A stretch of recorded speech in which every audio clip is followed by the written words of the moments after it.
అందరికీ హాయ్ అండి. Harihara Veeramallu premiere show చూడడం జరిగింది. చాలా చాలా బాగుందండి. పవన్ కళ్యాణ్ గారి ఇంట్రడక్షన్ సీన్కే మీరు తెచ్చుకున్న పేపర్లన్నీ అయిపోతాయి. సినిమాలో ఇంకా హై ఇచ్చే సీన్లు చాలా చాలా ఉన్నాయన్నమాట. ముఖ్యంగా క్లైమాక్స్లో పవన్ కళ్యాణ్ గారు కంపోజ్ చేసిన ఫైటు, దాని వెనక కీరవాణి గారు ఇచ్చిన బ్యాక్గ్రౌండ్ స్కోరు లిటరల్గా మీ అందరికీ గూస్ బంప్స్ తెప్పిస్తాయి. ఆ హైతోనే మీరు అందరూ థియేటర్ నుంచి బయటకు వస్తారు. ప్రతి ఒక్కరూ కూడా ఫ్యామిలీతో వెళ్ళి వీరమల్లు చేసిన పోరాటాన్ని థియేటర్ ఎక్స్పీరియన్స్ చేయాలని మనస్ఫూర్తిగా కోరుకుంటున్నాను. ముఖ్యంగా నేను ఈ సినిమా షూటింగ్ అప్పుడు చాలాసార్లు సెట్కి వెళ్ళాను. పవన్ కళ్యాణ్ గారు అభిమానులకు నచ్చే సినిమా తీయాలని ప్రతి సీన్ మీద కూడా చాలా కేర్ తీసుకొని చేశారు. అది ఈరోజు స్క్రీన్ మీద కనిపించింది. క్లైమాక్స్లో ప్రతి అభిమానిని కదిలించింది. ముఖ్యంగా ఆయన అంటే ఎప్పుడో ఒకసారి అభిమానుల కోసం ఒక హిట్ దేవుడు అని కోరుకుంటే గబ్బర్ సింగ్ వచ్చింది. ఆ తర్వాత మళ్ళీ ఇప్పుడే అభిమానుల కోసం ఒక హిట్ దేవుడు అని కోరుకున్నారు. మనకి హరిహర వీరమల్లు వచ్చింది. మీరు ఆఫ్ స్క్రీన్లో ధర్మం కోసం పోరాడిన పవన్ కళ్యాణ్ గారిని చూశారు.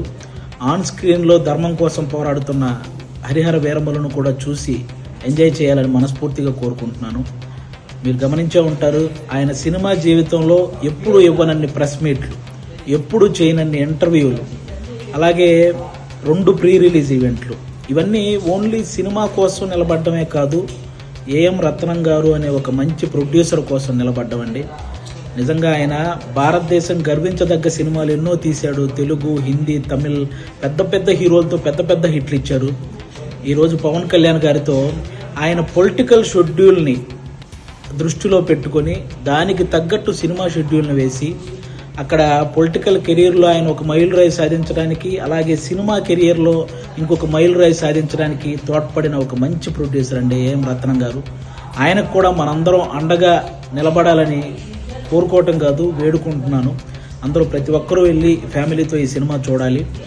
అలాగే ఆల్మోస్ట్ 30 సంవత్సరాల నుంచి పవన్ కళ్యాణ్ గారు సినిమాల ద్వారా మనల్ని ఎంటర్టైన్ చేశారు.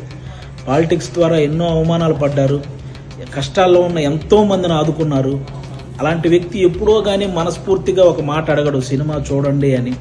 కాబట్టి ఆయన్ని అంటే ఇంకో 3 సినిమాల తర్వాత ఆయన మళ్ళీ కొన్ని సంవత్సరాలు సినిమాలు చేస్తాడో లేదో కూడా తెలియదు. అలాంటి వ్యక్తికి మనం ఈ 3 సినిమాలు ఆయన గుర్తుంచుకునే విధంగా, ఆయన గుర్తు పెట్టుకునే విధంగా విజయాన్ని అందించాలని మనం మనస్ఫూర్తిగా కోరుకుంటున్నాను. పవన్ కళ్యాణ్ గారి అభిమానులందరూ, అభిమానులే కాదండి, మనస్ఫూర్తిగా నేను ఒక విషయం చెప్తున్నాను. ఆయనకి నాయకులతో వ్యతిరేకత ఉంటుంది, కానీ సాధారణ ప్రజలందరినీ కూడా సమానంగా చూసే వ్యక్తిత్వం ఆయనది. అది ఏ పార్టీ వాళ్ళైనా సరే. అలాంటి వ్యక్తి సినిమాని ఆంధ్ర, తెలంగాణలో ఉన్న ప్రతి ఒక్కరూ కూడా డైరెక్టర్ క్రిష్ గారు వేసిన పునాది మీద డైరెక్టర్ జ్యోతికృష్ణ గారు క్రియేట్ చేసిన ఈ అద్భుతమైన హరిహర వీరమల్లుని అందరూ చూడాలని మనస్ఫూర్తిగా కోరుకుంటున్నాను.